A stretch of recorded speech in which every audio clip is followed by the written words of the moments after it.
You're listening to the Veteran Etc. podcast, as there's always more to be said about a veteran. Join your host, Mike Kim, a veteran, ex-monk, seasoned war trauma therapist, and writer, as he shares his years of research in veteran readjustment culture and the meaning of warrior life. Now, here's your host, Mike Kim.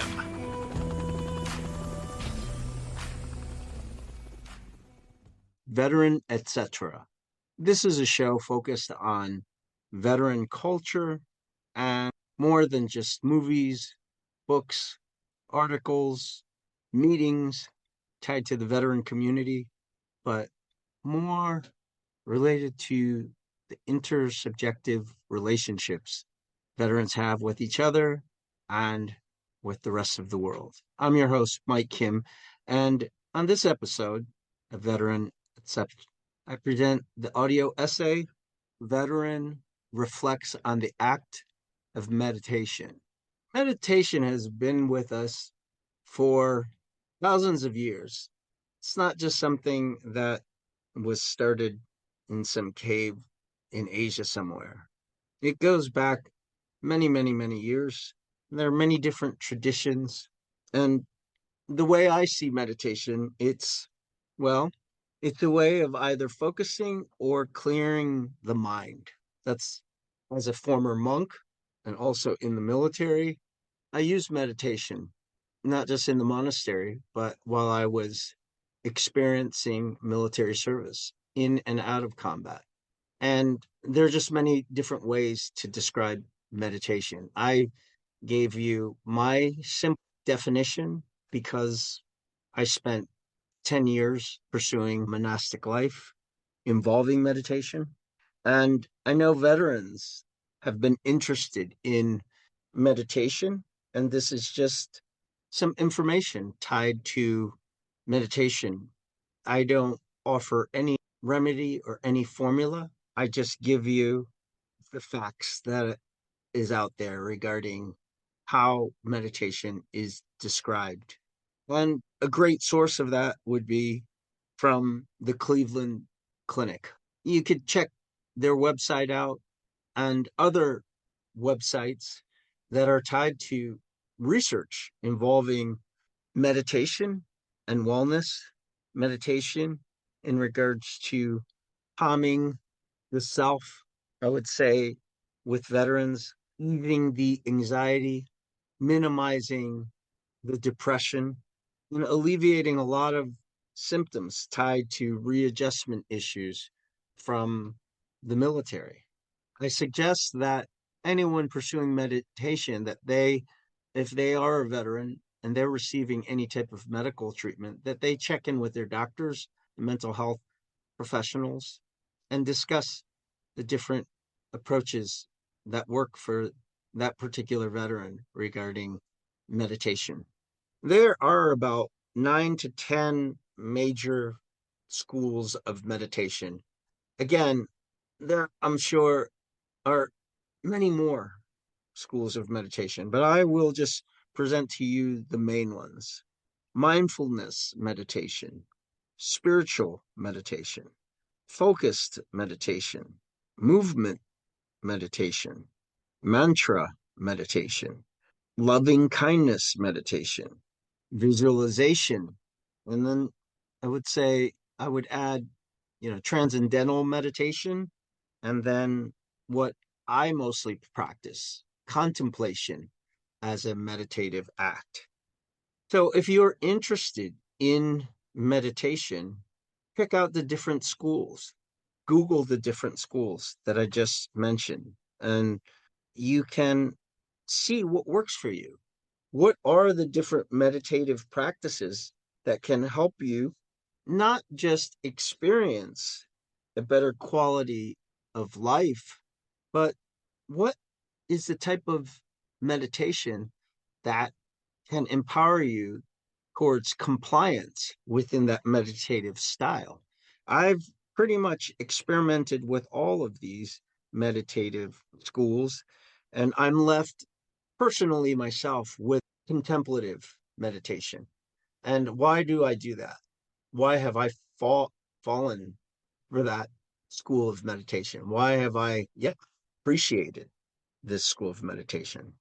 I would say the Jesuit priest slash psychologist who died young, but made a profound impact on the world, Anthony de Mello. He'd written a lot on awareness. And as you know, I was a monk, and in my tradition, the Dominican Friars, they believe that contemplation bore fruits and they should be shared with others. And that's why we didn't limit ourselves to just working out in the fields or brewing beer, making wine. We pursued the work, the labor of study, of academics, of knowledge, truly concentrating on those studies and contemplating. That became the fruit to be shared to people in our preaching, in our writing, in our one-on-one encounters with other fellow friars and with those not in robes. Contemplative meditation also has something that Anthony de Mello would say, not some type of rigid practice, but it's truly being present, truly being, all the other schools of meditation encourage this. But within my tradition, again, very similar to Anthony de Mello's tradition, but different.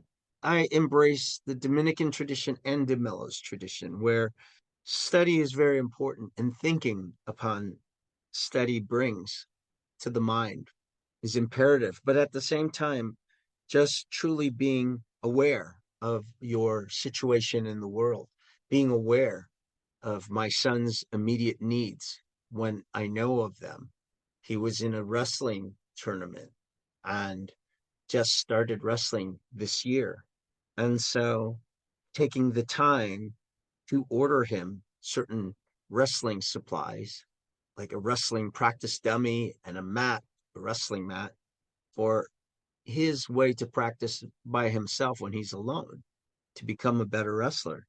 That is my way of being attuned to him and to my world, which involves him, and being aware, paying attention to the world, paying attention as the quantum psychologist Ken Wilber once said, you know, people these days focus so much on yoga and all of these new age kind of practices, but they haven't paid their bills. How can you focus on the transcendental world, the world beyond yourself that's outside of you and its metaphysical reality when you're not taking care of the physical basics, like the from the translative aspects of the world, like paying a bill, putting gas, in my case, making sure that I have gas in the gas tank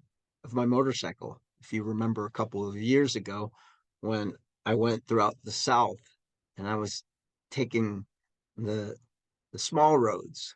And at times, yeah, I'd run short of gas, but I would make it and I would try to learn from that one experience. I believe it was on Highway 120, not a highway, Road 120, local Road 120 in Georgia, that is headed to the Smoky Mountains from Savannah or close to Savannah. There were no gas stations present, and I almost got stuck. And that lack of awareness was a lack of contemplative meditation that I try to practice regularly. So for me, meditation isn't just paying attention to the things that I like to do, like writing, but it's paying attention to the things that I don't like to do, like going to the VA hospital for appointments because of the commute and the ride where I have to take a subway usually and then a taxi cab. And, you know, the commute takes about an hour each way to make it to the hospital. And being aware of that is quite important because in the end, my wellness is important. And so being in touch with all of this is a way of contemplative meditation. Even if I'm not levitating, if I'm not saying oh, like the mantra meditative technique, they say that that was the first sound in Hindu Indian meditation. The first sound was om. When I went to India, I was told that. And so in the West, we can see that in movies, but it truly is used in meditation. And it's said, and it's the first vibration, the first sound of the human that passed from the universe. There's Tai Chi meditation, movement meditation. There are Tai Chi groups for veterans you can get into. Movement meditation like Ashtanga yoga. The guy from the Beastie Boys, was Adam Yauch. He was caught up with Ashtanga yoga. That's like a movement meditation focus on posture, form, sometimes soft, sometimes hard. There's the focused guided type of meditations, and those are where someone, a teacher of some sort, a specialist in one of those schools, will give you a guided type of meditation where you train your mind, you get into your mind, and it's meant for a certain level of focused activity. Spiritual meditation, well, that could be like when I was in the monastery, there wasn't just in the priory, there wasn't just meditation, contemplative meditation. There was also spiritual meditation of singing the Psalms together as a community. That was kind of like a meditation. That was a spiritual meditation. Praying the rosary, that was a meditation. Different traditions have their, beads, like the Eastern Orthodox Christians have their own type of a rosary used to pray and to pray with repetition, like in that J.D. Salinger book, Franny and Zoe, right? The Pilgrim's Prayer. That is an example of spiritual meditation.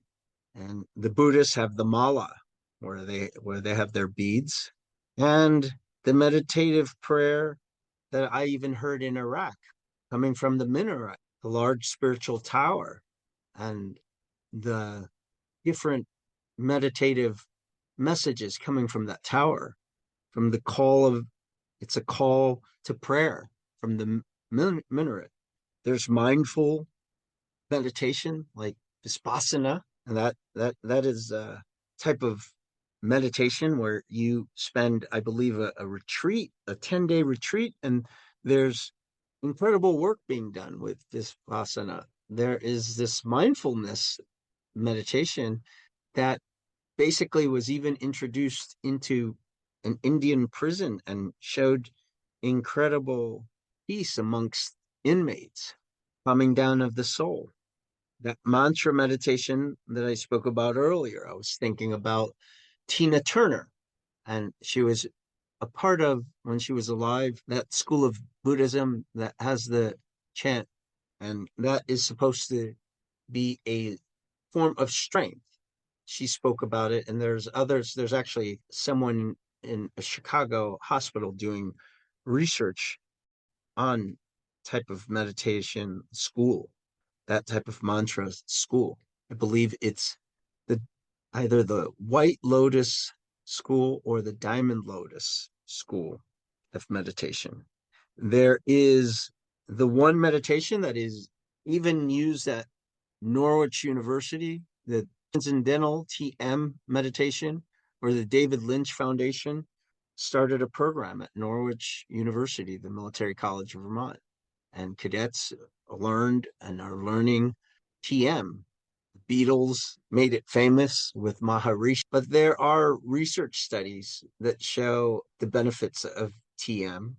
That's using mantra, an internal mantra that's given to you by your guide in the transcendental, the TM community. And it's just being that practice of just sitting and having that mantra in your mind. There's the loving kindness meditation. If you've heard of that one, guru by the name of, or teacher by the name of, and I've heard many things about her that, and I'm not saying to go to one school or to another school, but it's just, I heard of this teacher, Amma, and her her presence of teaching people to be aware of the love in their hearts, to be closer to that and to spread that to the world. There are all these different types of meditations, visualization meditation that's used, where you have a certain image in your mind and you focus on that image. And they've had a lot of research on that as well, visualization. And you can check out all of these different schools of meditation, see what works for you, because as a veteran in your readjustment, wouldn't it be great to find a tool that can help you calm your mind, focus, let go of different memories, and even be kinder to a family member, friend, or a stranger? Veteran Etc. invites you to join us again with your host, Mike Kim, every Sunday. If the content from this podcast is informative to you, please share the podcast with others. Give a like and or post something you learned from the episode on social media. If interested in other truly informative podcasts like Veteran Etc., check out cominghomewell.com for a listing of other veteran-based podcasts. Thank you for tuning in.